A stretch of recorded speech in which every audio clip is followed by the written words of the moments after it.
Salve, telanautas! Tudo bem com vocês? Olha a gente aqui de volta, dessa vez no penúltimo episódio de Falcão e o Soldado Invernal, série da Disney Plus, que a gente vem acompanhando com atenção, carinho e amor, e depois a gente vem fazer aqui os nossos reviews com os comentários desse casal maravilhoso que vocês adoram. Se vocês estão chegando agora e ainda não conhecem a gente, considerem se inscrever, vem fazer parte da família. Sempre tem alguma coisa pipocando da cultura pop, nerd, geek por aqui que eu tenho certeza que vai agradar vocês. E pro pessoal que já costuma ver as nossas carinhas lindas por aqui, não esqueçam de deixar os seus likes, ok?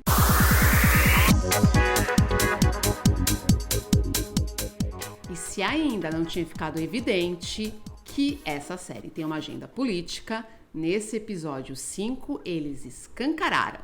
Eu acho que se a galera ainda não notou no episódio 5 dessa série que eles têm uma vontade de tratar de assuntos mais densos aqui, que falam sobre desde racismo até o quão podre é aquela corja que compõe ali o governo, os militares e tudo mais, acho que a pessoa deve estar vendo uma série diferente da gente, né? Eu concordo. A gente já tinha comentado, né, que a arte é feita para isso e aqui eles mostraram pro que vieram.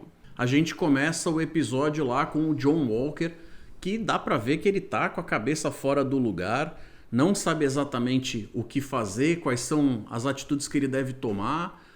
Tá meio perdido ainda o garoto, né? A gente tem a sequência aí da última cena do episódio 4, né? E a gente tinha visto, ele já estava louco, pé da vida, tomado aí talvez pelo soro e além da raiva, né? E depois que ele mata o apátrida, a gente vê ele, né, tomando consciência ali do que ele fez, não tomando consciência no sentido de peso, de moral, mas percebendo o que ele fez na frente de todo mundo, e ele tá fugindo, tentando fugir de todos e talvez dele mesmo, né? Tem uma hora, não sei se vocês repararam, que ele dá com a cabeça assim. Ele tem um tique lá que parece que ele tá virando uma chavinha, né? Parece que exatamente, que ele vira a chavinha e ele fala, não, estou pronto para trabalhar. Ele já fez isso em outros momentos e é um movimento ali que, mesmo que um pouco sutil, é bastante representativo, mostra como se, apesar dele saber que todas as coisas têm consequências, naquele momento ele precisa escolher agir de uma forma específica, independente de qualquer dor que ele possa estar sentindo, que seja física ou psicológica. E é no meio desse turbilhão de emoções aí que a gente vê que o episódio vai começar tratando a respeito das consequências. E aqui vale lembrar que a gente vai tratar dessas coisas com bastante spoilers, então estejam avisados.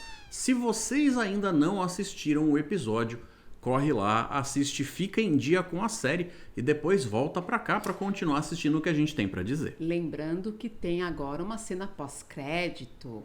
Sim, isso é importante. Inclusive, uma baita cena que a gente vai falar mais sobre ela até o fim do vídeo, então fica por aí. E quando eles se juntam lá, o Sam, o Buck, que vão trocar uma ideia com ele, eles tentam, por mais que a situação seja pesada, eles tentam dialogar, eles tentam chegar ali para resolver as coisas com conversa, mas a gente sabe que não vai dar muito certo por causa da forma como a cena está se montando, a circunstância, e logo que eles falam, você precisa nos devolver o escudo, ele imediatamente faz aquela cara de, então é isso?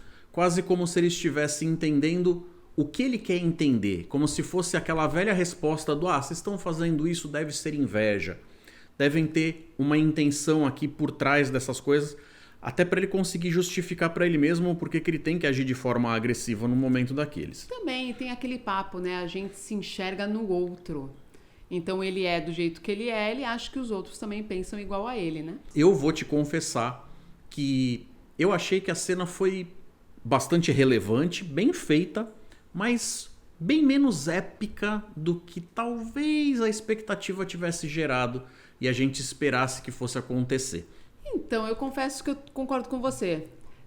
Parece assim, sabe, um arroz que ficou faltando um pouquinho de sal? E eu não sei vocês, mas essa cena me remeteu à cena, a briga, né, que temos aí na Guerra Civil, que nós tínhamos o Steve Rogers, o Capitão América, o Buck, Soldado Invernal, e o Homem de Ferro. Só que assim, aquela foi uma cena épica, pelo menos pra mim. Mas assim, até pela relevância do ápice Então, onde ela chega. Se bem que a coreografia em si já tinha elementos ali do primeiro encontro do Capitão com o Bucky no segundo filme do Capitão América.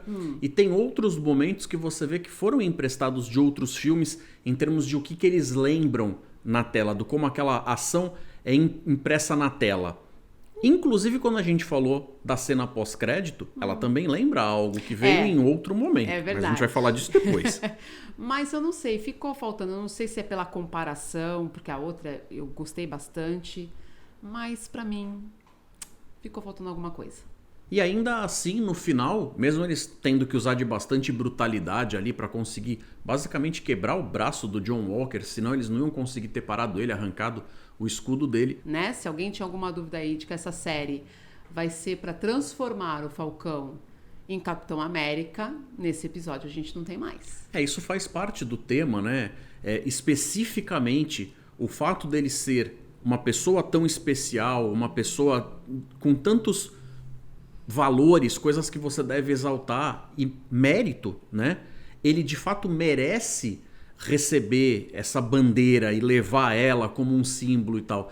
Então, acho que a maior graça que a gente vai ter até o final dessa história é você ver justamente ele desde daquele final do Vingadores 4, onde ele fala que se sente estranho pegando aquele escudo porque parece ser o escudo de outra pessoa. E o Steve, que tá velhinho na cena, fala pra ele, mas não é, o escudo não é de outra pessoa. Então ele vencendo essa dúvida até o momento onde ele de fato seja o Capitão América. Ainda dentro desse tema de aceitação, do Sam tá tentando de fato escolher o como se comportar em relação a essa carga de responsabilidade que o símbolo do Capitão América traz, ele vai conversar, mais uma vez, com o Isaiah Bradley, que dessa vez recebe ele com um pouco menos de animosidade. Não chega a ser o cara mais simpático do mundo, mas está disposto a bater um papo e abre o coraçãozinho dele. Eles conversam lá a respeito dos horrores que foram, de tudo o que o Isaiah teve que passar, que é o tipo da coisa que deixa muito claro que você está sendo usado como uma ferramenta por um governo que pouco se importa com o serviço que você está prestando, desde que você faça o que eles mandam, desde que você preste para a causa que eles querem que você preste. Então ele tem uma visão muito pessimista a respeito disso. Ele nem vê com bons olhos o que o ser um Capitão América representa, pela forma como ele ficou traumatizado, né? No caso dele, não foi nem pelos serviços prestados que ele foi julgado, né? Foi nem para isso, ele foi usado como cobaia, né? Eles usavam os homens do exército, né? Os negros que iam para a guerra, exclusivamente para isso, para serem cobaias, né? E depois descartados, como se não fosse nada. Ele conta na história dele.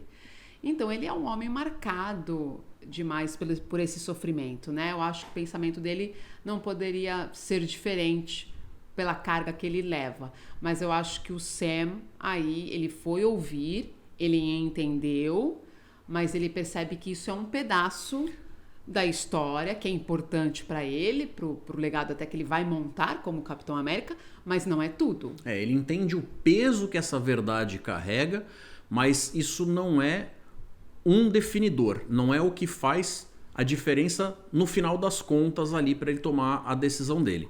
Ele pensa bastante sobre isso, mas a gente ainda vai ver depois que toda essa conversa é reprocessada em diálogos que ele tem com o próprio Bucky. Verdade.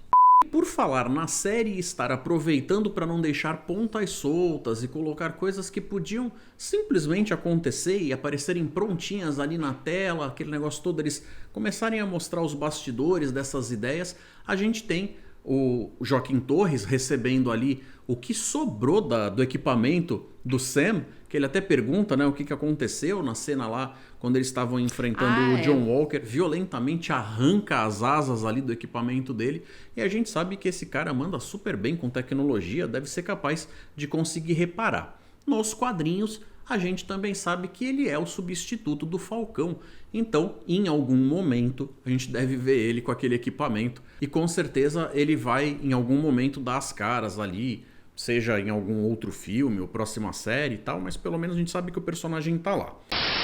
E a gente tem o Sam indo lá ajudar a irmã dele com as coisas que são necessárias de serem arrumadas no barco. É um momento onde ele meio que não tem muito o que fazer nessa hora, né? Não tem mais pista, não tem mais condições de continuar engajado no que estava fazendo antes.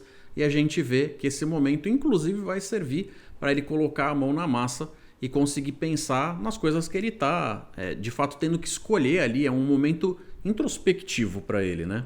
Eu gostei bastante. Eu logo lembrei da psicóloga ou psiquiatra lá do Buck e pensei, coitada, né? Ela tentou tanto isso no início. Ela ficaria orgulhosa agora da conversa dos dois, né? Porque eles estavam aí colocando seus sentimentos, sendo verdadeiros consigo mesmos e com um ao outro, né? Então eu achei bacana. Não teve tanta ação, né? Depois daquela que a gente já comentou. Foi uma calmaria, como você falou, mas eu gostei bastante essa interação, mostrando ele aí tendo contato com a família, com as pessoas em volta dele, voltando um pouco lá a criação dele, né? E criando uma amizade, porque eles não quiseram chamar de amizade, mas é uma amizade, criando uma amizade aí com o Buck, mostrando eles não dão muito o braço a torcer, mas é bem isso, né? O Sam acaba pedindo pro Buck não ir embora, que ele ia ficar num hotel e tal, fica aqui em casa. E a gente acaba vendo nessa sequência que eles estão juntos lá, inclusive os sobrinhos do Sam brincando lá com o escudo. Foi. E seria uma cena que funciona meio como se fosse o inverso daquele discurso do Isaiah, né? Que o Isaiah, ele comenta com um pesar no coração, como se aquele símbolo não representasse eles e tal, mas para essa nova geração que está vindo aí, é uma coisa bastante relevante, afinal eles tiveram contato com o legado do Steve Rogers, então para eles aquilo representa algo desejável. E de repente essa possibilidade de que o tio deles vá meio que se encarregar do manto ali do capitão, para eles é uma coisa bastante atraente, né? O treino com o escudo em si foi até bastante divertido e tal, mas por mais que eu saiba que eu estou sendo chato, uma coisa que eu acho que fica um pouco mais difícil de engolir é o lado mais fantasioso da forma como eles pegam, né? Quando o escudo volta. O Steve, por exemplo, que era um super soldado, para ele já ficava... A gente que está assistindo, é difícil de acreditar que ele fosse 100% das vezes capaz de encaixar o braço nas alças.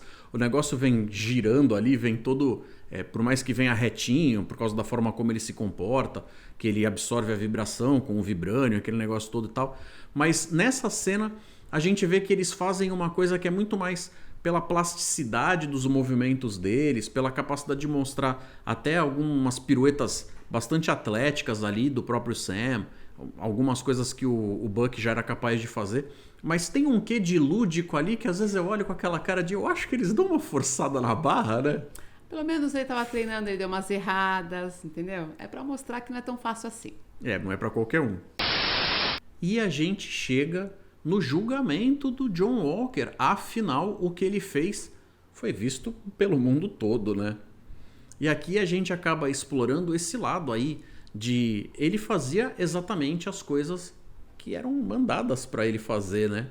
E agora, porque ele foi visto, de repente a gente vê que a situação ali precisa ser punida, não necessariamente porque quem está acima dele não concorde com o que ele fez, mas muito mais pelo fato de aquilo ficar ter sido pego, né? Ruim para os olhos que estão em cima do governo, em cima do exército. Mostra como eles não ligam para os seus soldados, né? O que acontece depois, quando você volta. Teve gente que fez até uma comparação aí com o Rambo em relação a isso.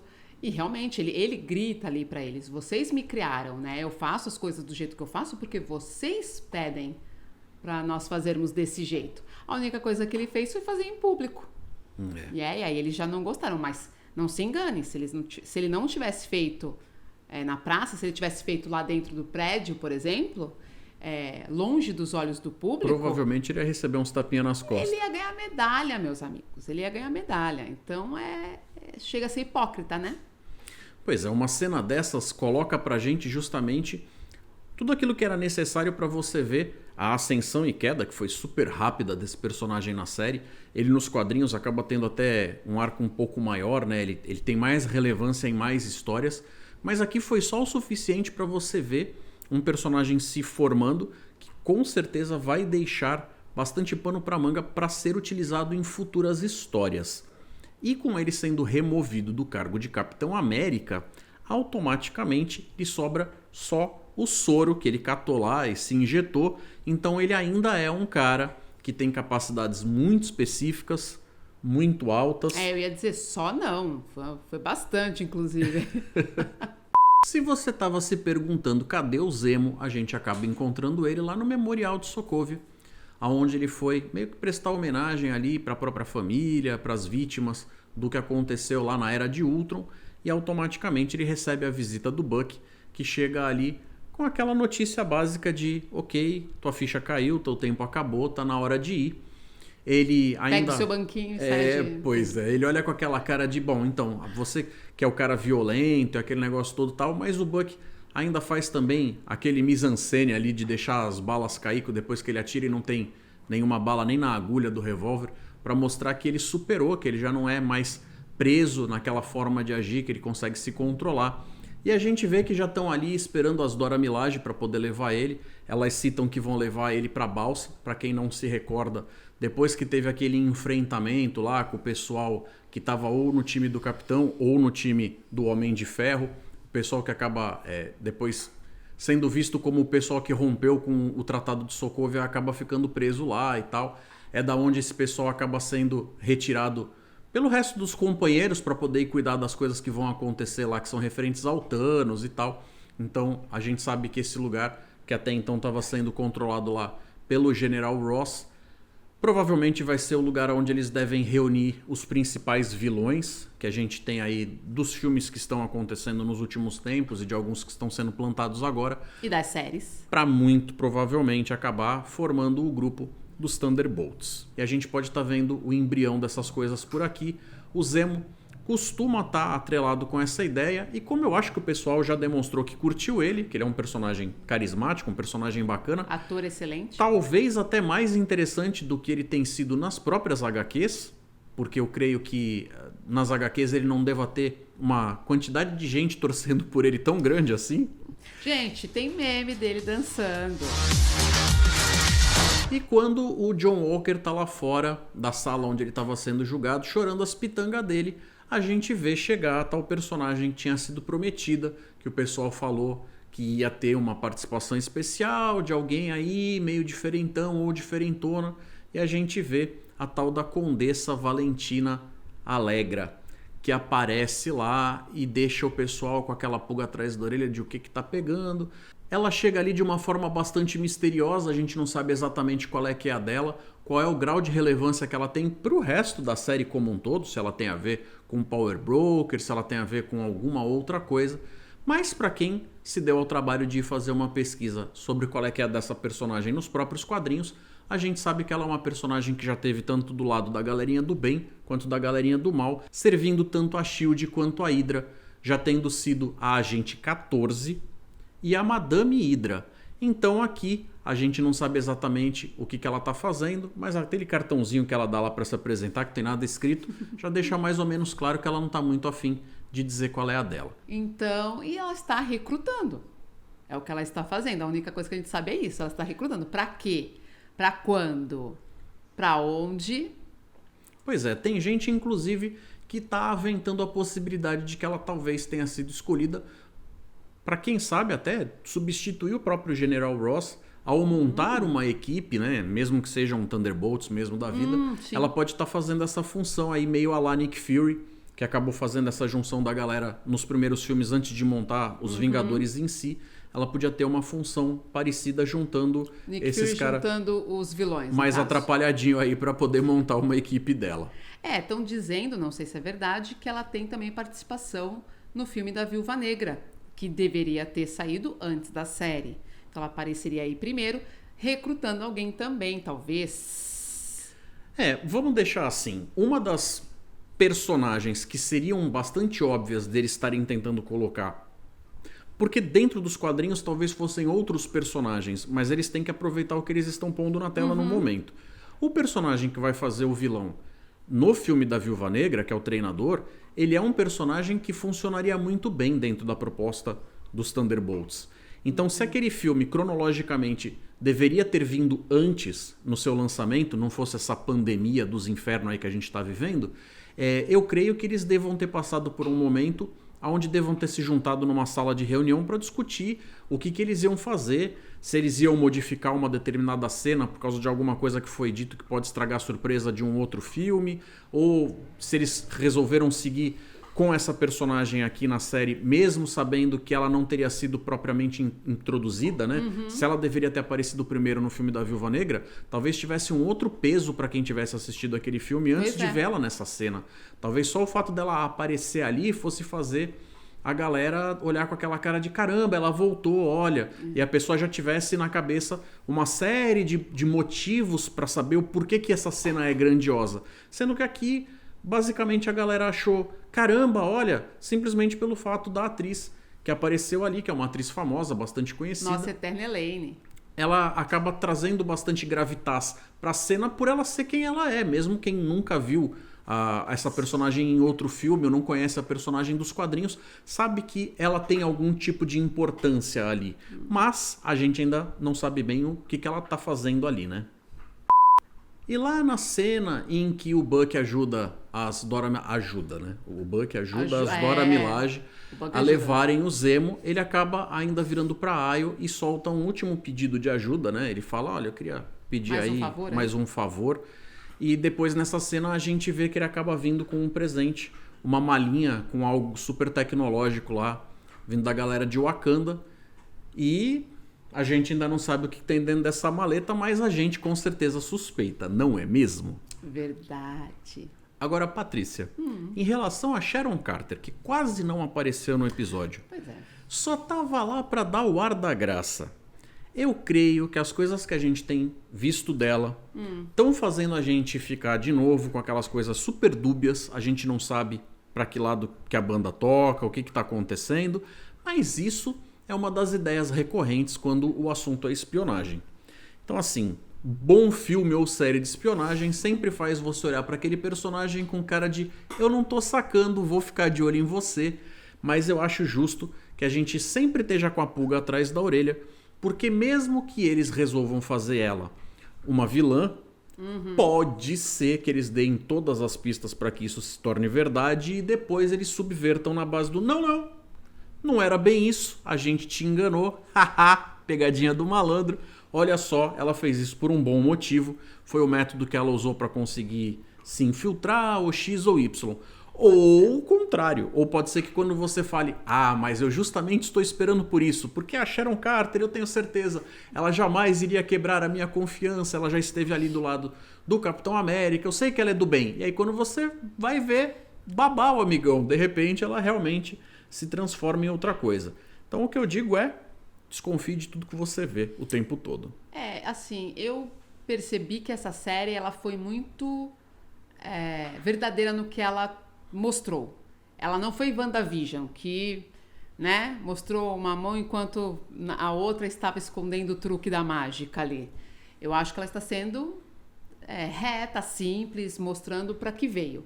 Então esse papo de sempre ela aparecer um pouquinho com algo aí misterioso, não é possível que eles vão no final soltar então não é nada, ela continua sendo super legal, não é? Eu achei já nesse episódio que ela mostrou um ar mais malévolo. Mas você sabe pra quem que ela não tá trabalhando? Pro Mephisto. Com certeza. E ainda dentro dessa mesma temática de nem tudo é o que parece ser, a galera lá do GRC ainda mostra que por mais que eles tenham uma fachada de que eles querem ajudar o pessoal que voltou do blip e tal, tem gente ali dentro funcionando meio como uma maçã podre, com vontade de utilizar métodos muito mais agressivos do que precisa para cuidar de problemas que poderiam ser tratados de uma forma muito mais humanista. Nesse episódio eu não gostei muito de como eles usaram os apátridas, ou melhor, a Carly, porque ela estava se mostrando uma personagem complexa, naquele papo que ela teve com o Buck. Foi legal, né? Aquela discussão, eu esperava mais depois do que aconteceu. Depois, assim, você vê nos olhos dela que não era a intenção dela ter matado o amigo do Capitão América.